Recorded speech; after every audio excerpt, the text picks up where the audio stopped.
स्वामी जगाची माऊली, स्वामी कृपेची साहुली, ऐसी निरंतर माया मी कुठे न पाहिली. श्री स्वामी समर्थ. सर्व मित्रमैत्रिणींचे आपल्या श्री दत्त अनुभूती परिवारामध्ये सहर्ष स्वागत आहे. स्वामींची कृपा तुमच्यावर निरंतर राहू दे. आज आपण स्वामी भक्त श्री गोपाळ बुवा केळकर लिखित बखरीतील बखर क्रमांक 102 ऐकणार आहोत. पण त्यापूर्वी तुम्हाला एक विनंती करते की आपल्या श्री दत्त अनुभूती या चॅनलला सबस्क्राईब जरूर करा. शेअर, लाईक, कमेंट्स करायला विसरू नका. आणि तुमच्याकडेही दैवी अनुभव असतील तर ते आपल्या डिस्क्रिप्शन बॉक्समध्ये जो नंबर दिला आहे त्यावर व्हॉट्सअप करा. आपण ते हजारो भक्तांपर्यंत पोहोचूया, भक्तीचा प्रसार करूया आणि आनंद पसरूया. श्री स्वामी समर्थ. बखर क्रमांक 102. सोलापूरचा शिंपी. एक दिवस स्वामी महाराज बसल गावात गेले. अक्कलकोटापासून हा गाव 6 कोस दूर आहे. स्वामी महाराज गावाबाहेर माळावर जाऊन बसले. मागाहून काशीनाथ पंत, गणपतराव वगैरे मंडळी आली. दर्शन घेऊन खाली बसली. तो महाराजांची आज्ञा झाली की गावात जाऊन मी आलो आहे म्हणून नथणीस सांग. पंतांनी आज्ञेप्रमाणे देवीला जाऊन सांगितले. नंतर मागाहून भवानीच्या देवळात स्वामी स्वतः गेले. तितक्यात सोलापूरहून एक शिंपी सहकुटुंब स्वामींच्या दर्शनास आला.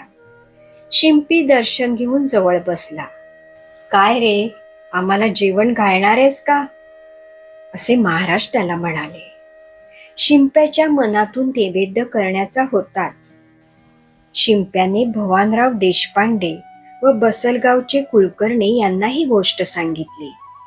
मंडळींचा अंदाज घेऊन शिंप्याने 50 पानांचा स्वयंपाक करविला. त्या दिवशी अमावास्या होती म्हणून सोलापुराकडून बरीच यात्रा आली. स्वयंपाक करून सर्वांना जेवण घाल, अशी महाराजांनी शिंप्याला आज्ञा केली. गणपतराव जोशी यांच्या घरी दर्श असल्याने महाराज सांगतील तर घरी जाऊ असे त्याच्या मनात आले.